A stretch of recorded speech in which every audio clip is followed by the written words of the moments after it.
네, 코르 에너지 지식그룹 대표이신 권효재 대표님 모시고 에너지 정책 이야기 나누겠습니다. 안녕하세요. 어서 네, 오세요. 안녕하세요. 네. 이거 일단 현안이 있는데 이재명 대통령이 G7 참석하러 이제 출국을 했는데요. 네, 그 직전에 나온 뭐 몇 가지 시사 이슈들이 있었어요. 그 중에 이전에 트럼프 대통령이 이전에 한덕수 대통령 권한대행하고 통화를 했지 않습니까? 네, 그때 알래스카 가스를 사라는 뉘앙스의 이야기를 했거나 아니면 그 얘기가 어떻게든 권한대행에게 전해졌다. 이런 이 언론 보도가 나오고 하면서 그러면은 혹시 이번에 이재명 대통령이 가면 트럼프 대통령 만날 텐데 꼭 양자회담 안 하더라도 만나긴 만날 거 아닙니까? 그때 알래스카 가스 이거 얘기하면 어떡하지? 또 한쪽에서는 그거 말려들면 우리나라 엄청 손해예요. 이런 얘기도 하고 다른 쪽에서는 아니 적극적으로 그렇게 사서 한미동맹 해야 됩니다. 이런 얘기도 하고 이런 상황인데요. 이럴 때 이재명 대통령한테 바로 옆에 있다면 뭐라고 조언해 주시겠습니까? 네, 저는 일단 트럼프 대통령하고 첫 대면이니까 나이스 토킹을 하시라고 네. 권해드리고 싶고요. 두 번째는 알래스카 LNG에 대해서는 우리가 좀 더 신중하고 국익을 극대화할 수 있는 방안으로 그 국익이라는 건 미국과 한국의 국익 두 개 다 의미합니다. 네. 그러니까 어떤 개발 방식을 선택하냐에 따라서 미국도 좋을 수가 있기 때문에 네. 그걸 같이 검토해서 최선의 안을 만들어 보고 싶다. 이런 식으로 뭐 이렇게 역제안을 드리면 좋을 것 같다 생각합니다. 최근에 6월 12일 날 미국 시간으로 일본의 제라라는 회사가 있는데 LNG를 연간 한 3천만 톤 이상 취급하는 큰 회사인데 일본의 LNG 수입의 큰 축을 담당하는 회사입니다. 근데 이 회사가 6월 12일 날 미국 LNG를 550만 톤 더 사는 계약을 했습니다. 미국에서. 이건 뭘 의미하냐면 이제 G7을 앞두고 일종의 이제 일본도 나름의 트럼프 대통령한테 선물 꾸러미를 이제 주는 거죠. 그러네요. 그리고 우리나라도 비슷한 준비를 마친 것으로 알고 있습니다. 실무자들 검토는 끝났고 다만 이 LNG는 알래스카 LNG는 아닐 것 같고요. 이제 미국에 상당히 개발이 많이 된 그 동남부 쪽의 LNG를 아마 뭐 200~300만 톤 정도를 이제 수입을 하는 그런 수입을 결정하거나 아니면 수입 직전의 계약 단계를 발표할 가능성이 있다. 그리고 알래스카에 대해서는 좋은 의도로 아마 이야기를 나누고 우리나라가 거기에 대해서 좋은 어떤 방향을 고민하고 있다. 이 정도로 이야기하지 않을까 생각됩니다. 아니 근데 알래스카 가스 이야기가 왜 이렇게 지금 이슈가 되는 겁니까? 우리가 일단은 아까 설명 잠깐 해주시겠는데 일본하고 우리나라가 굉장히 가스를 많이 수입하는 나라 축에 드는 거죠. 네, 그 천연가스 전 세계적으로 많이 사용합니다. 그런데 이 대륙간으로 이동하는 거는 가스는 이제 극저온으로 냉각을 해야 되고요. 그거를 리퀴파이드 내추럴 가스라 그래서 LNG라고 합니다. LNG는 전 세계적으로 연간 한 4억 톤 정도 사용하는데 이 동북아시아에서 그 중에 절반 정도 가까이 수입해서 쓰고 있고 이제 제일 많이 수입한 나라는 중국이고요.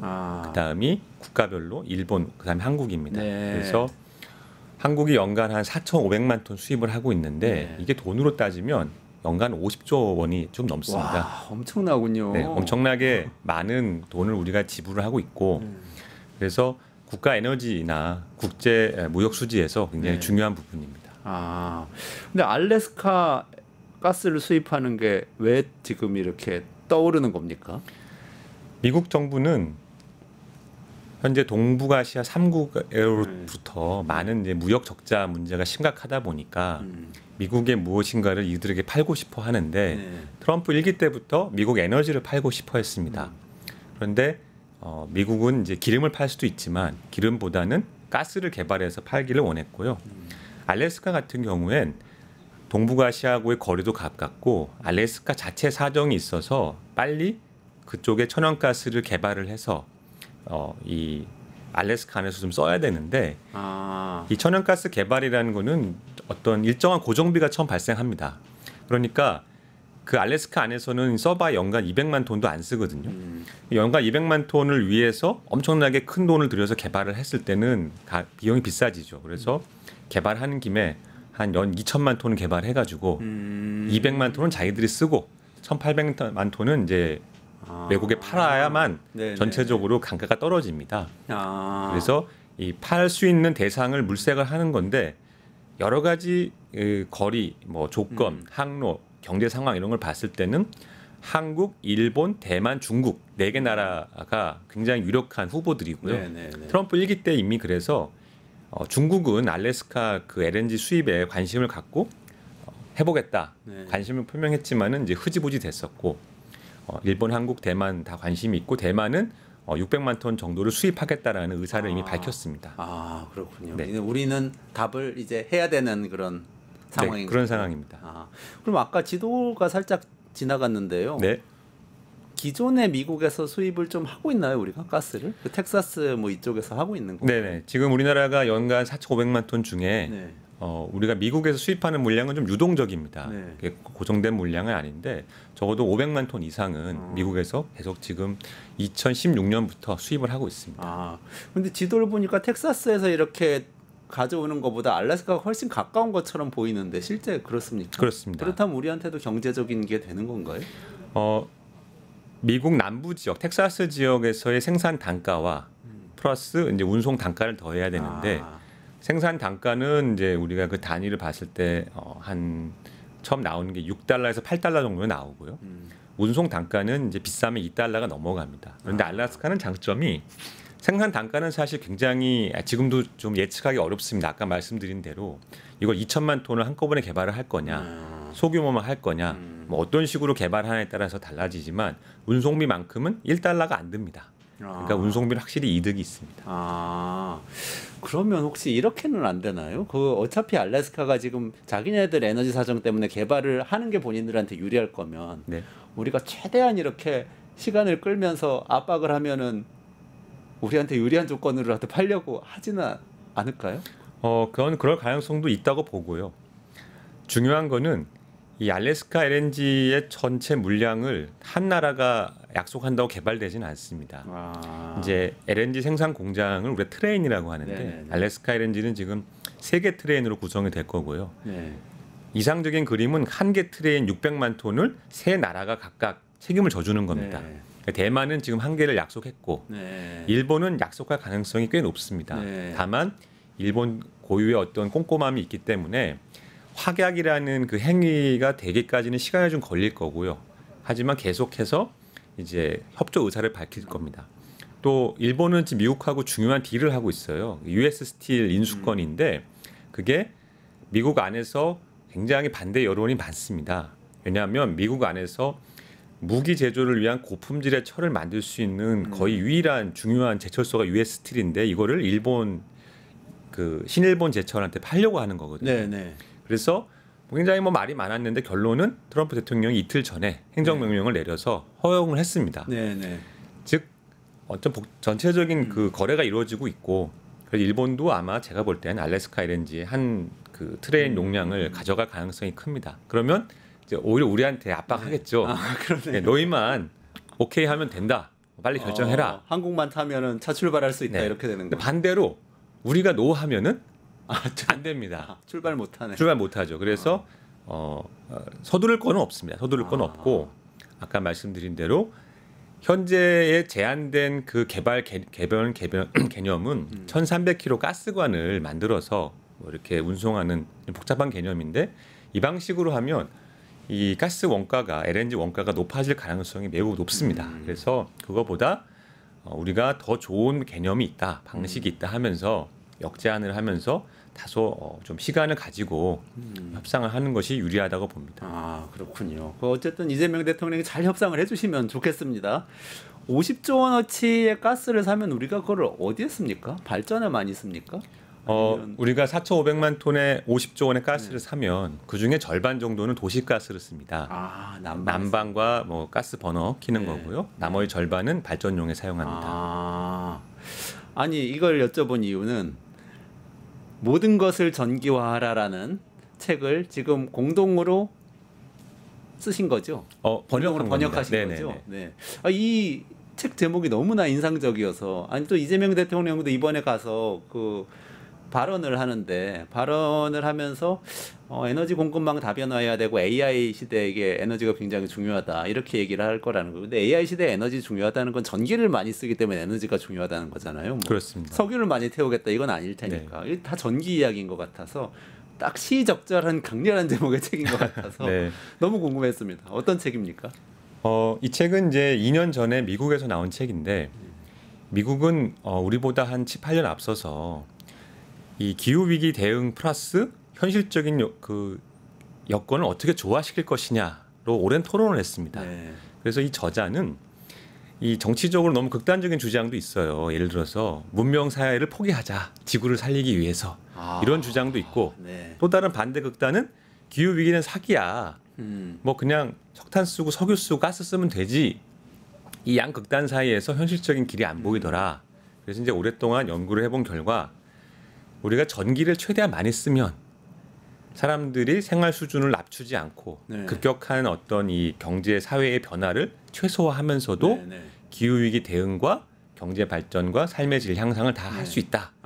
그 길은 전기를 최대한 많이 써야 된다. 그럼 전기를 많이 쓰자는 건 뭐냐? 지금 전기를 안 쓰는 분야도 전기를 쓰자. 네. 그래서 전기차를 몰고 네, 그렇군요. 예, 집의 난방을 냉난방을 전기로 하고 그러네요. 가스를 네. 전기로 바꿔야 되는 거네요. 그다음에 그것도. 뭐 제철소에서 쇳물을 뽑을 때 전기를 쓰고 뭐 유리를 만들 때 전기를 쓰고 이런 식으로 전기를 최대한 많이 쓰면 이 전기는 효율이 높은 에너지 수단이기 때문에 네. 예, 전기의 높은 효율 그다음에 전기의 어떤 깨끗한 특징 그다음에 이제 그 배경에 깔려 있는 전제가 있습니다. 이건 이제 미국 책이니까 미국 상황을 저희가 이 책에서 얘기하고 있는데 미국 같은 경우에는 재생에너지 플러스 ESS를 같이 묶었을 때의 어떤 그 전기 원가가 계속 낮아지고 있고 그 원가가 낮아지는 속도가 빨라서 충분히 전기화를 해도 다 회피할 수 있다. 이런 전제가 깔려 있습니다. 그러면 이제 우리나라 상황으로 돌아왔을 때는 우리나라는 이제 미국처럼 그렇게 재생에너지가 싼 나라는 아니죠. 네. 그래서 그렇게 빠른 속도와 그 책에서 제안하는 대로 빠른 속도와 어떤 범위로 전기화를 다 할 수는 없지만 길게 보면 수십 년 안에 이 전기화의 흐름은 거스를 수 없는 명백한 트렌드입니다. 네. 그래서 우리도 지금 전기화 수준이 그렇게 세계적으로 높은 나라는 아닌데 점차 이 수준을 높여야 되고 전기화 트렌드에 뒤처지지 않도록 기업과 정부가 준비를 해야 될 것으로 생각합니다. 하긴 뭐 예전에 뭐 연탄 떼던 거를 전기 보일러로 바꾸고 뭐 난로를 석탄으로 때우던 거를 그거를 전기로 바꾸고 이런 거는 이제 생각이 나요. 근데 우리나라에서는 전기화가 그렇게 많이 됐나 하는 특히 도시가스가 그 영향을 많이 주는 것 같은데 그런 의문이 좀 들기는 드는데요. 또 걱정이 되는 것이 그러니까 기존에 석유나 가스 쓰던 거를 전기로 바꾸는 것을 하자는 이제 주장이시잖아요. 근데 한편으로 아까 그 이재명 대통령이 가서 그 발언하겠다고 했던 거는 AI 때문에 전기를 또 더 쓰게 된다는 거 아닙니까? 이거 없던 게 새로 생긴 거잖아요. 이러면 전기 수요가 안 그래도 AI 때문에 엄청 늘어나는데 또 기존의 석유나 가스까지 전기로 바꾸면 전기 수요가 엄청나게 늘어나는데 그거를 어떻게 감당할 거냐 이런 고민이 좀 있지 않을까요? 네, 중요한 고민입니다. 전 세계적으로 볼 때 전기화로 인해서 전기의 수요는 현재 대비 최소 2배, 많게는 3배 늘어날 걸로 봅니다.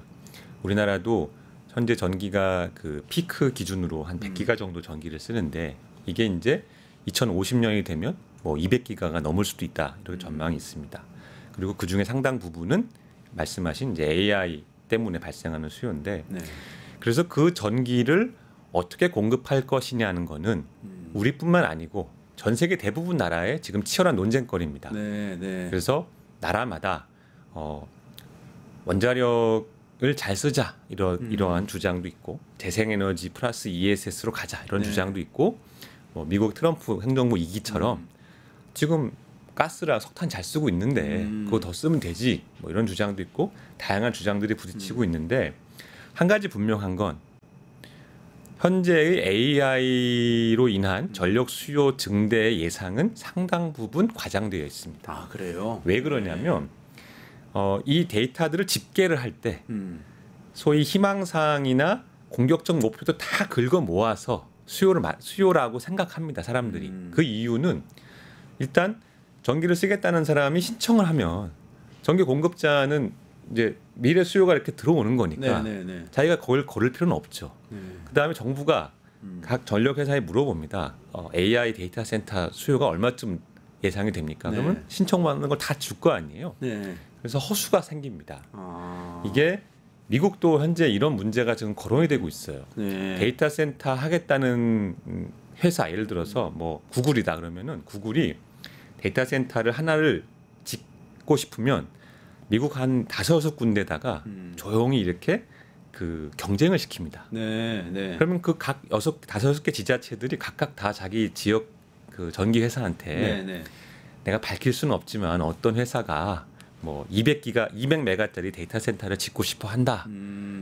하면은 5개 회사가 그걸 다 올려서 미국 중앙 연방 정부에 보고를 하는 거예요. 즉 상당한 허수가 끼어올 수 있다. 그게 첫 번째고 두 번째는 AI의 사용량이 폭발적으로 느는 것도 맞지만 AI 서비스 한 단위가 소요하는 전기 양도 줄어들고 있습니다.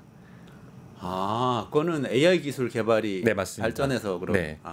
그런 면이 있군요. 네, 또. 그래서 이거를 이제 3가지 요소를 중첩해야 됩니다. 첫 번째는 당연히 AI 서비스가 폭발적으로 느는 것도 맞습니다. 저도 뭐 AI 서비스를 지금 3개를 쓰고 있는데 뭐 쓰면 쓸수록 똑똑해요. 지출이 만만치 않으실 텐데. 똑똑하고 하지만 이제 전기 사용량을 보면은 엄청난 양이죠. 제가 예를 들어서 오늘 이 이원재 끝내주는 경제에 나갈 건데 내가 어떤 식으로 발언하면 좋을까 정리해봐 하면은 얘가 쫙 정리를 해줍니다. 근데 한번 정리시키면 예를 들어서 에어컨 1시간 돌리는 전기를 쓰는 거예요. 엄청난 전기를 쓰죠. 그래서 이렇게 수요가 느는 것도 있고 하지만 이 미국과 중국의 치열한 경쟁 수많은 회사들이 이제 AI 서비스 알고리즘 개선하고 있는데 대부분의 알고리즘들이 비용 절감입니다. 비용 절감 이꼬르 전력 사용을 절감하는 거. 그러다 보니까 점점 단위 서비스의 전력 사용량이 줄어들고 있고 허수가 있고. 그래서 이걸 다 합성을 하면은 좀 시니컬한 사람이 이런 얘기를 해요. 늘긴 늘 건데 그렇게 많이 안 늘 거다. 그리고 지금 쓰는 거에 한 뭐 3-4배 늘면 충분할 거다라는 의견도 있고 아니다. 이거는 혁명이기 때문에 엄청나게 늘 거다. 이런 의견도 있어서 어떻게 될지는 한 2-3년 더 지켜봐야 됩니다. 아니 그래도 보수적인 게 3-4배면은 엄청나게 늘 거라는 거는 얼마나 10배 20배 는다는 겁니까? 10배 20배 늘더라도 현재 우리나라가 AI 뭐 플러스에서 데이터 센터들이 쓰는 전기량이 아까 말씀드린 그 피크 부하 기준으로 2기가가 안 됩니다. 그러니까 이게 2기가가 안 되는 게 3배가 늘어도 6-7기가잖아요. 그러니까 6-7기가라는 거는 100기가 전체 피크 부하 대비해서는 퍼센트로 높은 게 아니죠. 그런데 AI 서비스가 발달한다라는 거는 그만큼 이제 첨단 제조업 분야가 발달하고 기존의 그 중후장대 제조업은 상대적으로 쇠퇴를 하는 건데 예를 들어서 전기를 사용하는 제철소 하나가 문을 닫으면 AI 데이터 센터 3-4개 돌릴 전기가 남는 겁니다. 사실은 그런 전통 산업이 전기를 엄청나게 씁니다. 우리나라 전기 사용량 중에 거의 55%를 제조업이 쓰고 있고요. 그 제조업이 엄청나게 전기를 쓰는 것이 경기가 안 좋거나 이 해외로 뭐 공장을 이전하거나 효율이 좋은 새로운 공장을 짓거나 하면은 제조업체 전체 전기 사용량이 떨어집니다. 그리고 이미 그 사용량은 지금 정체되어 있는 상태고요. 그래서 그런 것들을 다 종합적으로 감안하면 AI 때문에 뭐 전기가 100기가 필요하다. 저는 그거는 좀 과장이다. 과장이다. 그리고 설령 그런 날이 오더라도 시간이 30년 정도 있기 때문에 충분히 대응할 수 있다. 그래서 연장선상으로 그래서 이제 혹자들이 이런 말을 합니다. 우리가 AI의 붐을 대응하기 위해서 원자력 발전소가 당장 필요한 거 아니냐? 그게 핫하죠. 뭐 지금 논쟁 중인데. 해상 풍력이나 태양광을 당장 지어야 되는 거 아니냐? 그렇게까지 급한 건 아니에요. 지금 우리나라도 그렇고 해외도 그렇고 정말 발전소가 없어서 그럼 AI 데이터 센터에 전기를 못 주느냐는 아닙니다. 발전소가 정말로 부족한 나라는 극소수고요. 대부분의 나라가 전력망이 부족해서 발전소가 멀리 있고 데이터 센터는 어떤 지역에 짓길 원하는데 둘 사이에 선을 연결을 해야 되잖아요. 기존 전력망하고 다 통틀어서. 근데 그 선을 연결하는데 보통 시간이 한 8년에서 10년 걸립니다. 이 고압 송배전망이라고 하는데 이 고압 송배전망 확충하는 시간이 오래 걸리다 보니 AI 데이터 센터 이 빅테크들은 마음이 급한 거예요. 네네. 하루가 다르게 이게 경쟁을 하니까. 그래서 그들이 원하는 타임 프레임에 못 맞춰서 그런 거지. 제가 볼 때는 정말로 전기가 부족해서 AI를 못 한다는 거는 좀 과장이다. 과장이다. 네, 과장이다. 제가 많은 질문이 생겼는데요. 네. 시간이 한 10분 조금 넘게밖에 안 남았습니다. 근데 빠르게 여쭤보겠습니다. 근데 메타 같은 기업들 저희 끝내주는 경제에서 한번 다룬 적이 있는데 원전에 투자했다는 거예요. 그러면서 이제 미국의 빅테크들이 전기가 필요해서 AI 개발해야 되니까 원전에 직접 투자하기 시작했다. 이 얘기가 나오는데 그거는 지금 말씀하신 거하고 조금 방향이 다른 거 아닙니까? 네, 조금 디테일하게 봐야 되는데 미국 안에서 미국은 넓은 땅입니다. 네네. 데이터 센터도 많이 분산돼 있는데 가장 많이 몰려 있는 곳은 북동부 지역입니다. 근데 북동부 지역은 미국 안에서도 재생에너지 여건이 좋지 않고 원전 전기 비중이 높은 곳입니다. 그런데 이 빅테크들이 최근에 집중 그 투자란 말이 좀 안 맞고 전력 공급 계약을 맺는다고 하는데 전력 공급 계약을 맺는 네네네. 건가요? 발전소하고 발전소랑 원자력 발전소하고. 네네. 근데 이게 다 현재 가동 중이거나 최근에 가동을 중지한 기존 대형 원전들하고 계약한 겁니다. 빅테크가 새로 대형 원자력 발전소를 지어라, 내가 전기 사줄게 하는 곳은 한 군데도 없어요. 그래요? 네, 한 군데도 없어요. 그거 잘못 알려졌네. 그거 왜 그렇게 계약을 못 하느냐? 미국에서는 대형 원전을 새로 지었을 경우에 전력 공급 원가가 미국 안에서 추정치가 250원입니다. 킬로와트아워당. 네네네. 네. 근데 재생에너지 플러스 ESS라면 100원 이하인 곳이 많아요. 그래. 태양광의 경우에. 네, 태양광 플러스 ES, 뭐 육상풍력 더하기 ESS 이렇게 하면 그래요? 100원 이하인 경우가 그 많습니다. 차이가 납니까? 네. 그리고 가스 발전소를 쓴다. 그러면 70원 이하도 있습니다. 그러니까 신규 대형 원전을 짓겠다라는 계약은 없고 기존 원전을 수명 연장을 했을 경우에 쓰겠다. 그래서 지금 숫자가 공개된 건 아니지만 추정치는 20년 연장했을 때 한 120원, 130원의 계약을 많이 했다고 알려져 있고요. 그다음에 기존 원전 부지 안에다가 SMR 발전소를 추가하거나 기존 대형 원전을 설비를 확장하는 거, 그거까지는 너희들이 하면 내가 전기 사줄게. 그런데 그 전기 값은 얼마 이하여야 돼라는 조건이 붙어 있습니다. 그래서 그건 미국 상황인 거고, 네. 그게 이제 우리나라로 와서는 약간 변형이 돼가지고, 야 미국도 빅테크가 대형 원전을 막 짓는 걸로 서포트를 하는데 우리도 해야 되는 거 아니냐? 그렇게 들었어요. 예. 언론에서. 상황은 다릅니다. 그리고 결국 그게 하나고, 두 번째는 그러면 미국의 빅테크들이 원전하고만 그런 전력 구매 계약을 하느냐? 전혀 아닙니다. 그래요? 재생에너지와도 부지런히 전력 구매 계약을 계속하고 있고, 네. 지금까지 누적한 전력 구매 계약의 양을 보면은 재생에너지하고 한 것이 훨씬 더 많습니다. 네. 이제 최근에 원전을 열심히 들여다보는 이유는 아까 말씀드린 대로 당장 전기가 급한데 기존에 쓰고 있다가 중지된 원전은 2, 3년이면 다시 돌릴 수가 있습니다. 네. 그리고 거기에는 송배전 문제가 없죠. 망이 이미 망이 연결돼 있으니까. 네. 그게 가장 큽니다. 그렇군요. 네네.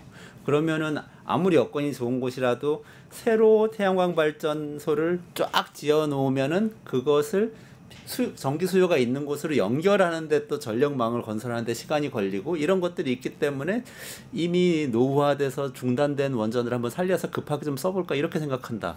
이런 케이스를 말씀하시는 건가요? 네, 다 맞는데 끝에 노후화돼서 중단된 건 아닙니다. 그러니까 원전이 미국에서는 이미 10년 전부터 가스 발전소나 재생에너지와 경쟁에 치여가지고 경제성이 안 나와서 가동을 중단한 원전들이 좀 있습니다. 그런 원전들은 설비도 문제 없고 누군가가 시장 가격보다 약간 비싸게 전기를 사준다고 하면은 돌릴 수가 있겠죠. 네네. 그래서 이제 빅테크들이 가서 너가 시장에 팔면은 100원이지. 근데 너 100원으로는 경쟁이 안 되잖아. 다른 애들은 80원이니까.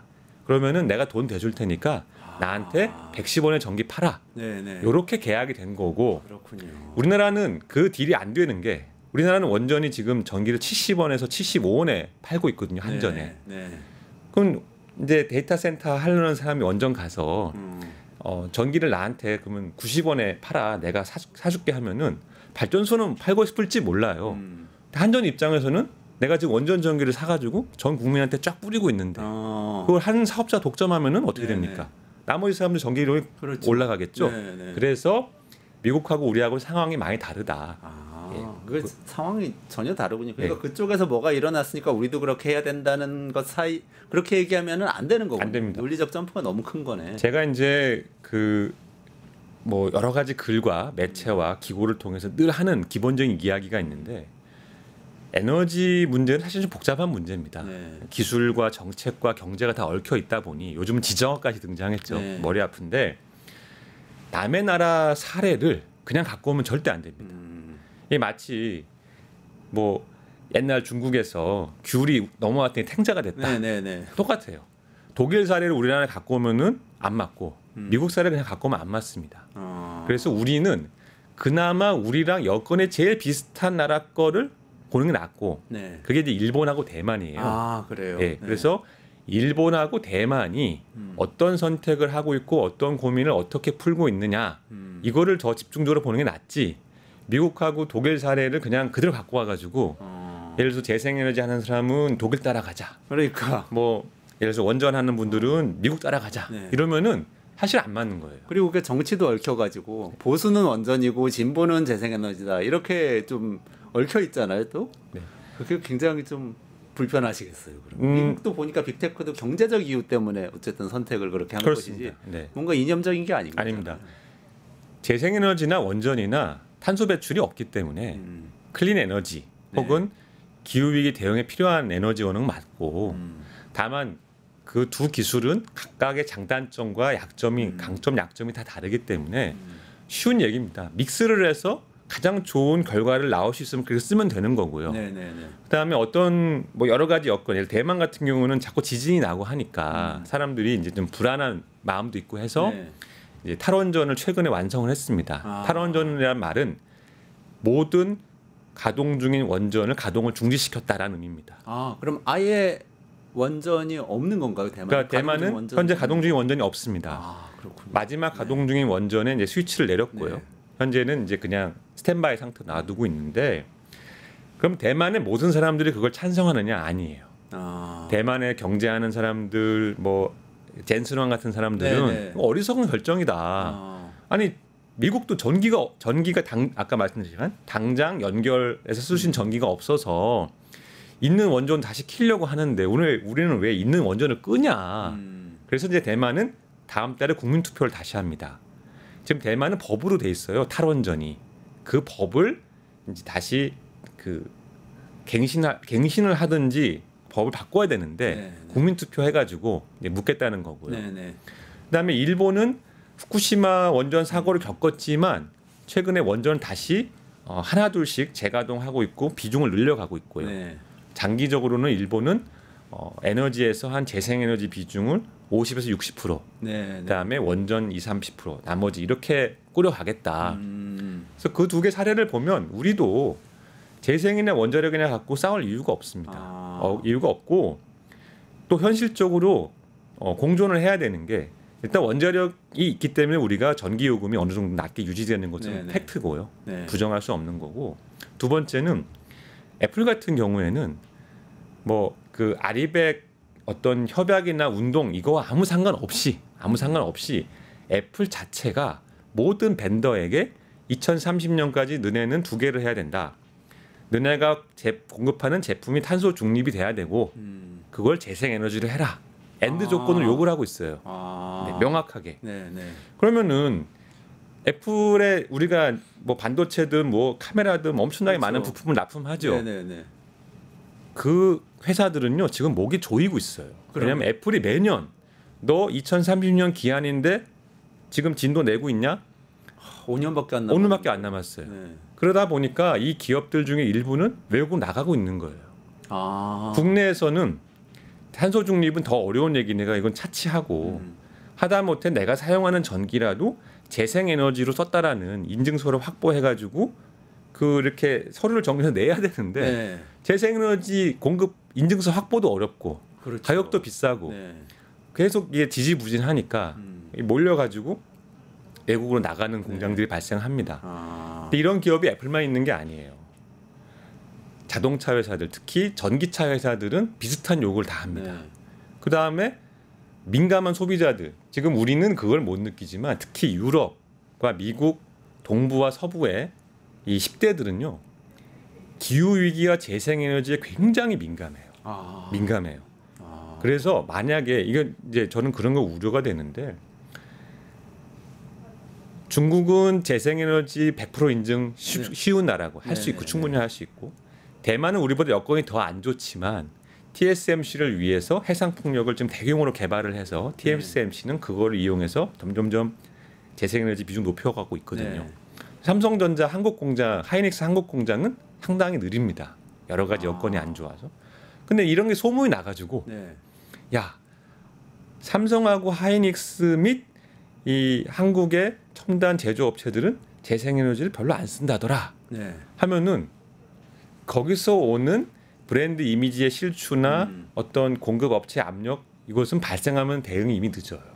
아. 그래서 우리나라에서 재생에너지를 가지고 사람들이 아리백 자꾸 얘기하면은 재생에너지 100%로 내가 쓰는 전기를 쓰는 거 아니냐? 네, 그게 네. 아니에요. 아. 우리가 전문가들이 말하는 아리백 대응이라는 거는 네. 국제 통상 압력이나 이런 대규모 소비재 기업들과 국제적 소비자들의 눈높이를 맞추기 위해서 일부 수출 대기업들은 재생에너지를 필히 써야 됩니다. 네. 그게 우리가 좋고 싫고 아무 상관없어요. 그리고 우리나라 전력망에 재생에너지가 얼마나 들어가는가하고도 사실 상관없어요. 아. 근데 우리는 현실적으로 수출 대기업이 잘 먹고 잘 살아야 그렇죠. 국가 경제가 좋잖아요. 네. 그래서 그들을 위해서 재생에너지는 일정량 이상 계속 개발을 해야 되는 거고 여건을 맞춰줘야 된다라는 거고 원전은 원전대로 그들은 이제 삼성전자 같으면 아리백을 정부에 매년 요구해요. 내가 아리백 달성할 수 있게 여건을 개선시켜 주시오. 동시에 전기요금 낮춰주시오. 그 두 개를 같이 네. 담당을 하려면 네.